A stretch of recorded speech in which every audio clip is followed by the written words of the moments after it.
Salut, c'est Nina. Il est jamais trop tard pour prendre la péridurale. J'ai envie de faire un petit point sur cette histoire de péridurale et la peur de ne pas pouvoir l'obtenir. Et cette idée qu'il faudrait la prendre assez rapidement quand même parce qu'ensuite on ne pourra plus et du coup tout va partir en cacahuète. C'est un argument que le monde médical utilise assez facilement, hein, de dire ah là là, vous voulez la péridurale, il faut la prendre maintenant, sinon l'anesthésiste sera plus disponible.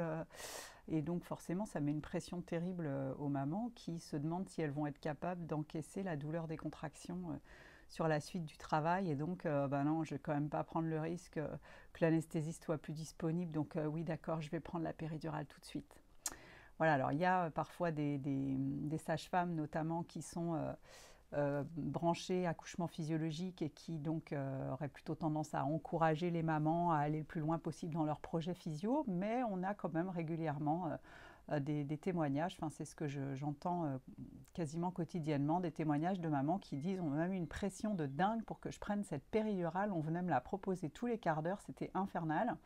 Et donc, quand on est dans un travail qui est déjà bien avancé, bien actif, et que les contractions sont quand même costauds, bah, c'est d'abord le fait que quelqu'un vienne parler, proposer, ça nous sort de notre bulle et donc ça devient beaucoup plus difficile d'encaisser la douleur des contractions. On est d'accord que pour pouvoir vivre le voyage de la manière la plus sereine possible, il faut quand même débrancher son néocortex, donc d'avoir quelqu'un qui vient dire est-ce que vous voulez pas la péridurale? Oh là là, j'ai entendu la douleur, ça vous rend laide, vraiment sympathique.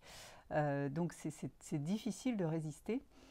Euh, et puis il y a cette peur en fait. Non seulement c'est dur de résister sur le moment, mais surtout la peur de ok là déjà j'en peux plus, je suis au bout de ma vie. Si l'anesthésiste est effectivement plus disponible dans une demi-heure, comment je vais faire quoi? Donc bon, j'avoue que cette petite habitude, là, ce petit stratagème de la part des professionnels, je trouve ça assez mesquin et pas réglo en fait vis-à-vis des mamans. Le principe dans nos maternités, c'est quand même qu'il y ait des anesthésistes à demeure et qu'on puisse proposer la péridurale, enfin même pas la proposer en fait, être enfin, disponible pour poser cette péridurale à une dame qui la demanderait. Mais pas de dire ah c'est maintenant ou jamais, ça, je trouve ça assez petit.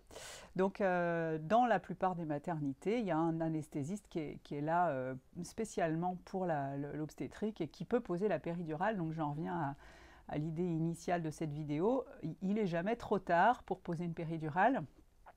Donc on peut poser la péridurale jusqu'à dilatation complète.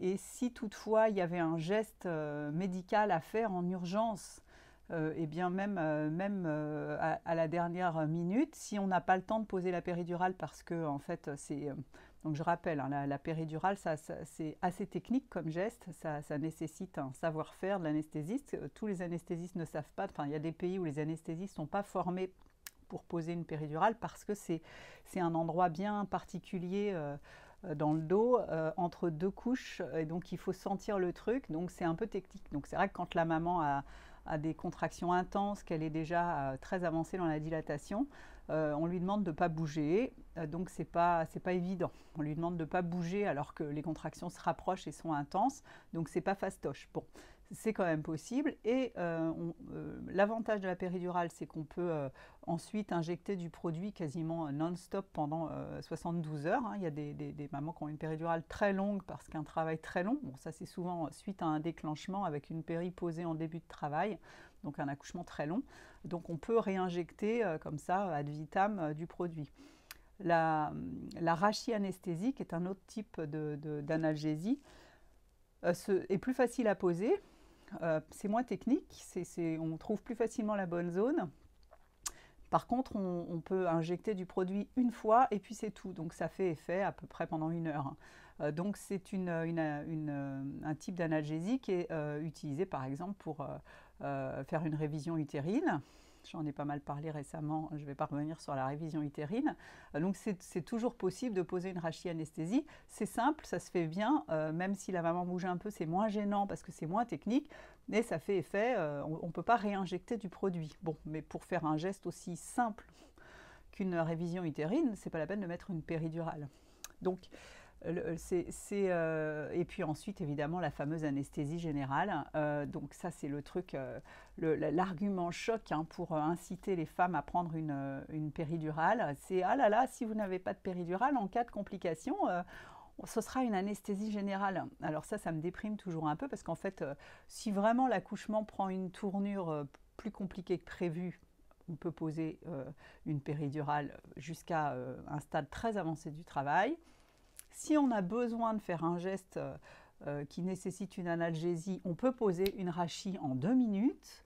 Donc la situation qui ferait qu'un accouchement qui serait fait sans péridurale pendant une grande partie du travail, qui partirait en cacahuète et qui nécessiterait pas une anesthésie générale, là, c'est vraiment un argument dégueulasse parce que, alors d'une part, c'est pour ainsi dire inexistant, et si ça arrive, c'est parce que les autres analgésies n'ont pas été efficaces. C'est-à-dire qu'il y a des femmes qui se retrouvent à prendre une péridurale. Donc le scénar super sympa, c'est j'ai accepté un déclenchement pour suspicion de macrosomie. On m'a déclenché à 39, le travail a été très long, je ne voulais pas de péri, mais évidemment avec un déclenchement c'est difficile de tenir parce que ça fait des contractions plus intenses, tout de suite très fortes, etc. et très rapprochées, donc c'est super difficile de tenir sans péridurale quand on est déclenché. Bébé, visiblement, c'était pas son heure, ça a duré 48 heures. Et puis la péri fonctionnait mal, ça s'est terminé en césarienne en urgence, sous anesthésie générale, parce qu'en fait la péri fonctionnait pas bien. Bon voilà, pour un bébé qui fait 3,2 kg. Voilà un scénar, il y en a qui vont dire oui c'est un peu caricatural, bah pas tant, hein, je suis désolée, j'en ai souvent des comme ça. Et qui montre bien que même avec une péridurale, on peut se retrouver sous anesthésie générale parce que la péridurale, ça ne fonctionne pas tout le temps correctement. Parfois, ça ne fonctionne pas du tout. Parfois, il y a des contre-indications médicales, donc ça, c'est encore un autre sujet. Et parfois, ça fonctionne que d'un côté et ce n'est pas tolérable pour la maman d'avoir une césarienne avec cette analgésie qui fonctionne mal. Et donc, elle se retrouve sous anesthésie générale. Donc, cet argument pourri qui dit ah, si vous n'avez pas de péridurale, on sera obligé de vous faire une anesthésie générale en cas de problème ou de révision utérine ou gna gna gna gna gna. C'est dégueulasse, c'est tout pourri, c'est contre-productif parce que, rappelons-le, le meilleur moyen d'avoir un accouchement qui se passe bien, c'est de respecter la physiologie.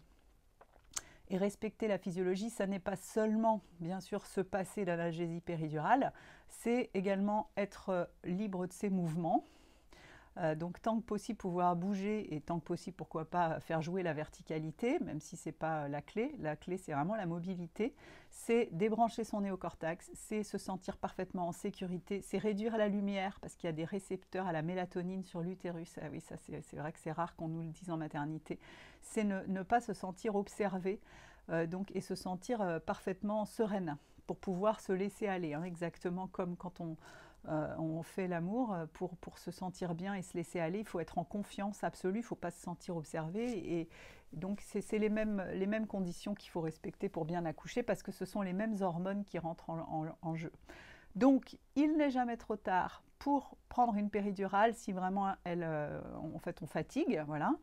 Cet argument qui dit c'est maintenant ou jamais, c'est dégueulasse. Donc, je vous souhaite de rencontrer un anesthésiste chouette ou une anesthésiste d'ailleurs, réglo qui disent je vous souhaite de tout cœur d'aller au bout de votre projet d'accouchement physiologique et donc sans péridurale. Et si vous avez besoin de moi, quel que soit le moment, je serai là pour vous soulager si ça devient nécessaire. Voilà. Donc, précisez bien que a priori vous n'en voulez pas, enfin, si c'est votre souhait, et que vous n'avez pas envie qu'on vous la propose tout le temps, parce qu'en fait ça dérange aussi, alors quelqu'un qui parle tout le temps. Donc on vous fiche la paix et que si vous avez besoin, si finalement vous fatiguez, vous serez allé au max de l'avancée du travail, et ça c'est déjà merveilleux, autant pour vous, je dis tu une fois sur deux, que pour le bébé, évidemment. Hein, je dis souvent, offre à ton bébé la naissance qu'il mérite. Il est évident qu'un bébé a une naissance plus douce quand sa maman est dans le plus pur respect de la physiologie, donc qu'elle est mobile, qu'elle est connectée à lui, qu'elle peut bouger, qu'elle n'a pas peur, qu'elle sécrète les bonnes hormones et qu'elle est attentive aux sensations et que les sensations guident son mouvement et que ça facilite l'avancée du bébé. Donc plus on l'apprend tard et mieux c'est, et donc ne cédez pas à cette menace de « Ah, c'est maintenant ou jamais », c'est du pipeau, il n'est jamais trop tard pour être soulagé si on a affaire à un anesthésiste compétent. Voilà, alors pour aller plus loin avec moi, cliquez sur le lien en haut de la page. Ciao ciao, c'était Nina.